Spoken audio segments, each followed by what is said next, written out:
This is Arkies in the Beltway, your look at national politics and the Arkansans influencing the discussions. I'm Alex Thomas, Washington correspondent for the Arkansas Democrat-Gazette, reporting from the nation's capital. Thank you for joining us for this edition of Arkies in the Beltway for the week of September 21st, 2025. There is still time for Congress to find a way to fund the government into October, but the chances of a government shutdown have increased dramatically. The Senate and House of Representatives left Capitol Hill on Friday without sending a short-term funding measure to the White House.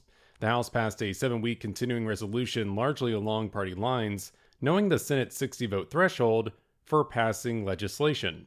Republicans control both chambers of Congress, but only hold 53 Senate seats. The Senate not only rejected the House proposal, but a Democratic alternative, coupling a continuing resolution with healthcare funding. Representative Steve Womack of Rogers is a senior House appropriator. It's complicated, and I know a lot of America is kind of put out with the fact that Congress can't even do its basic function of doing budgets and appropriations. And let me remind you also that we were not even here in the month of August. All four of Arkansas's House members and both senators supported the House resolution. Senators John Bozeman of Rogers and Tom Cotton of Little Rock opposed the Democrats' bill. Lawmakers need to agree on a plan by September 30th to fund the government into the new fiscal year. There are, however, no votes currently scheduled this week in any chamber. The Senate and House will be away from Capitol Hill for Rosh Hashanah, the Jewish New Year. Senators will return to Washington on September 29th, while the House does not have any votes on its calendar until October. The Senate and House are no strangers to continuing resolutions, which maintain government funding at pre-existing levels. Congress approved such measures in March, as well as last December, before the holidays. Womack says this trend is problematic. In this particular case, it's even worse because this is the last Biden-Harris approved budget that we are extending yet again. Continuing resolutions also do not include funding for community project requests. Senators and House members can ask for federal dollars for projects in their states and districts. Members of the Arkansas congressional delegation have already received approval for multiple projects. This includes the Springdale Northern Bypass, work on Osceola Harbor, and remediation of the former Army-Navy General Hospital in Hot Springs. Womack says this should motivate lawmakers to take the appropriations process more seriously. I think I have 108 million reasons why we should pass fiscal year 26 appropriations, because that's the amount of money that would come back and benefit the 3rd District of Arkansas. And if you do a CR, you'll lose it. The Senate and House have made progress on their 12 annual measures. Both chambers passed their versions of spending bills addressing military construction, agriculture, and the legislative branch.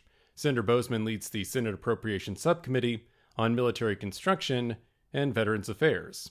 Representative Bruce Westerman of Hot Springs says there is reason to be somewhat optimistic about Congress completing its appropriations work at some point in time. Here we are again in September saying all this should have been done before now, but in some ways we're further along than we've been in the past on getting the appropriations work done. One option could involve the Senate and House coupling the already approved spending bills with short-term funding, thus giving Congress additional time to finish its other measures. Another issue needing a resolution when lawmakers return to Capitol Hill is assistance for farmers and other producers. Operations in Arkansas and across the country continue to deal with financial losses due to a decline in crop prices and the rising cost of fertilizer and other inputs. Representative French Hill has an understanding of how these economic conditions affect farms.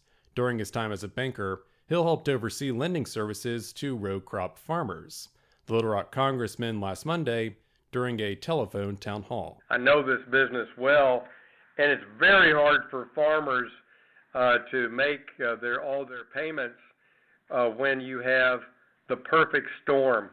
And this is really the 4th fall of a perfect storm. Congressional Republicans included updates to agricultural programs in the One Big Beautiful Bill Act, but those changes will not go into effect until the second half of next year.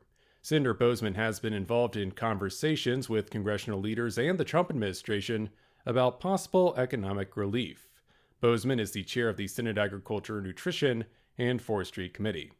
Hill said during last week's forum he is willing to support providing producers with additional necessary resources. We really have to think through the gap in some of those benefits that were in the reconciliation bill that will be received in late 2026. Congress may also consider a skinny farm bill in the closing months of this year. The Senate and House have yet to reauthorize rural development efforts and the Department of Agriculture's loan program. The House did approve a Womack-led measure before leaving Capitol Hill. His legislation would allow medical professionals with the Department of Veterans Affairs to continue prescribing medications via telemedicine, regardless of whether a veteran has undergone an in-person exam. The Department of Veterans Affairs embraced telemedicine amid the coronavirus pandemic, but the order allowing this practice will expire at the end of the year. The House approved Womack's bill by voice vote. A group of congressional spouses working together to give U.S. Capitol Police some important protection. The bipartisan effort focused on providing officers stationed outside of the Capitol with sunscreen as well as information on skin cancer prevention. One of these spouses behind the effort, Martha Hill, the wife of Representative Hill. The Capitol Police give a lot of protection to us, and we felt that it was very important to give a little protection back to them. Martha Hill serves on the advisory board of the UAMS Winthrop P. Rockefeller Cancer Institute. The American Academy of Dermatology recommends wearing sunscreen with a minimum SPF of 30, as well as reapplying sunscreen every 2 hours. And that'll do it for this edition of Arkies in the Beltway for the week of September 21st, 2025. You can stay up to date with all news involving Arkansas at arkansasonline.com. Special thanks, as always, to the team down in Little Rock. I'm Alex Thomas, and this has been Arkies in the Beltway. Thanks for listening.